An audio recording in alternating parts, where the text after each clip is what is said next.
Hi, my name is Teresa Wessel. I teach in El Dorado, Kansas, fifth grade. This is my fifth year of teaching. I had to do some research to figure out what hypertext and hypermedia was, and here are my findings. Hypertext is very similar to a hyperlink. You click on a text and it brings up an image or information related to the word.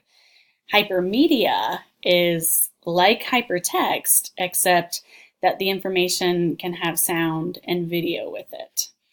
I believe that hypertext and hypermedia are important because they allow people to have explanation and extension on what they read or view.